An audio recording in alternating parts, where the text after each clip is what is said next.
Welcome. My name is Zach Dowdy, and today I'm going to talk about the Student Price Index project.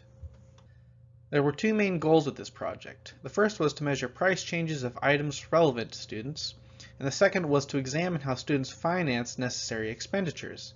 To do this, we utilized some different tools, including a survey, manual price collection, and some statistical models. Having completed the calculations and interpretations, we hope to paint a detailed picture of how students get and spend money. A price index is a way of measuring changes in prices, or inflation, that are relevant to the population you want to study. The Consumer Price Index, or CPI, is used to measure inflation that consumers in the entire U.S. face. The Student Price Index, on the other hand, has been designed to measure inflation that pertains specifically to Central students. At the same time, this index can be used to measure changes in the cost of living for students. This lends itself well as a tool to university administrators to make policy decisions and students for informational purposes. Below are some of the categories of items we considered. There are other items that students purchase, but these categories appeared to be the most important and cover a large portion of student spending. So groceries, gasoline, housing, etc. We first used a survey which contained close to 100 questions on housing, groceries, takeout, internet, and other expenditures. Additionally, students were asked about how often they buy certain brands of items and places they might typically go. An important note here is that students were asked about their purchasing habits in a typical month before the COVID pandemic.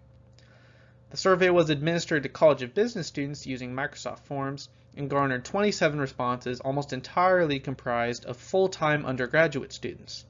The average response time was around 9 to 10 minutes, and because of the length of the survey and the fairly small sample size, there is some degree of subjectivity within the estimates we got.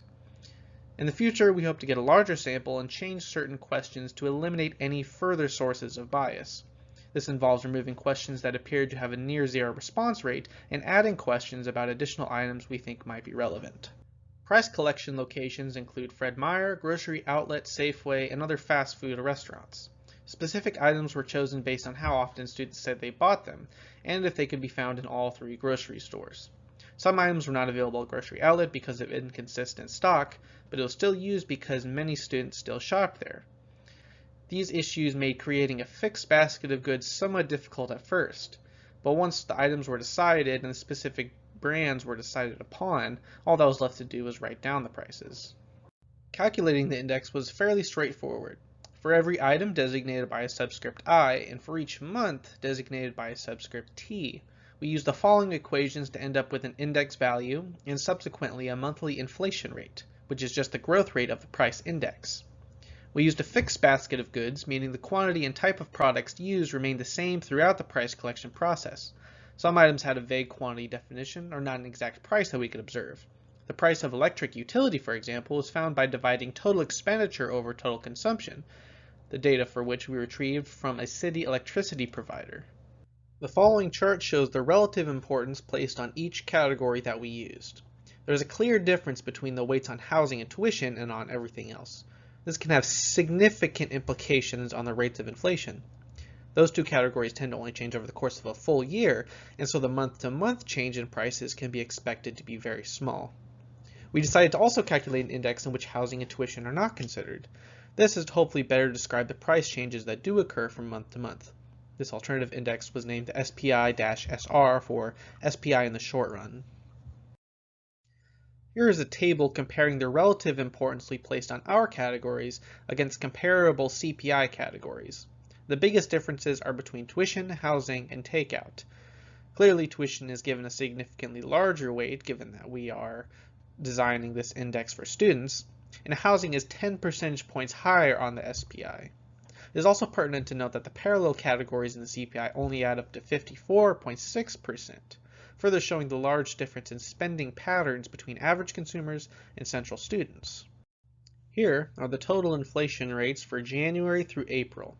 As predicted, the changes in the SPI are very small due to the weights on housing and tuition. The SPI-SR, on the other hand, is much larger in magnitude, indicating a much greater net increase in prices. Once again, we can compare this to the CPI. The CPI considers spending in categories that change more often, but students do not face, and so it has a higher magnitude than the SPI. Compared to both of those indices, the short-run SPI shows an even greater inflation rate. This tells us that the price of smaller items has been increasing much faster. The categories that have changed the most include gasoline and groceries.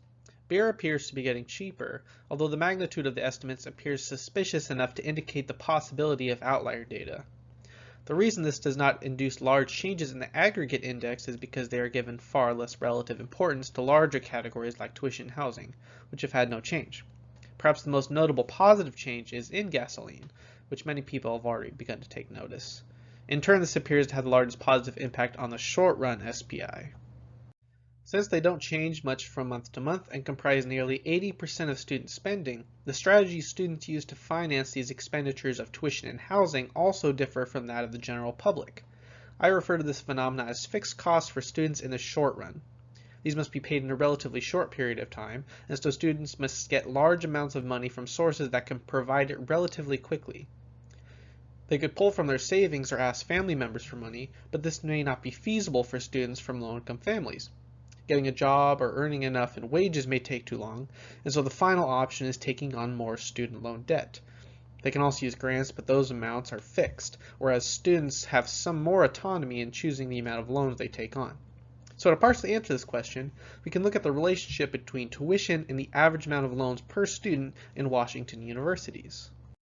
This chart shows some comparison between Central and other primarily bachelor degree and above institutions in Washington. Central has a much higher loan-to-tuition ratio than the state average, even though the actual amounts of tuition and loans are much lower. These are also in constant 2019 dollars, so the inflation rate has partially been accounted for with the CPI index. We can also see the SPI, which is more relevant to students, could change these numbers. The theory of fixed costs for students begins with a budget equation. For every dollar that a student spends, the money must be sourced from somewhere. We could take this idea, rearrange terms, and end up with a general relationship given by the theoretical equation below. Implicitly, we also assume that the student does not have any positive savings, or money that cannot be categorized into the following terms. In some ways, we can view loans as negative savings, kind of like they are borrowing from their future self. We generally expect loans to be positive, and so net savings would then be negative, or at least just zero. Two statistical models were used so that an additional predictor variable could be added. Fixed effects models allow us to estimate the relationship while theoretically removing confounding variables by looking at individual observations over time. In other words, we estimate a fixed effect that controls for the effects of other variables that we're not really interested in. The first model has both an institution and year fixed effect, while the second one only has an institution fixed effect, but an additional employment rate variable. These results indicate that, on average, for every 1% increase in tuition, the amount of loans a student will take out increases by somewhere around 0.14% and 0.17%. That is for Washington schools. Just as the theoretical model predicted, the coefficient on grants is negative. But interestingly, the coefficient on the state employment rate is positive, even though we expected the coefficient on wages to also be negative. And why is that? One possibility for this result is that a higher employment rate may actually indicate more difficult time for students to get jobs, since they may compete more often for minimum wage employment. However, this relationship may not be so simple. The key results we found were these. Prices for Central students overall have not changed much over the past couple of months. This can be explained by the large weight assigned to tuition and housing, which makes changes in other categories have much smaller effects on the overall index. Second, we find that on average, for every 1% increase in the price of tuition, the average amount of loans increases by about 0.142% or 0.172%. In other words, students are not very sensitive to changes in tuition when it comes to taking out loans. That being said, there are still numerous other factors that enter into the equation, namely the family contributions. These, in turn, may be determined entirely by socioeconomic factors. In order to get more accurate estimates, we would need data on family contributions, wages, and ideally, data on individuals over time instead of institutional averages. Hope you enjoyed the presentation. If you have any questions, feel free to reach out to me.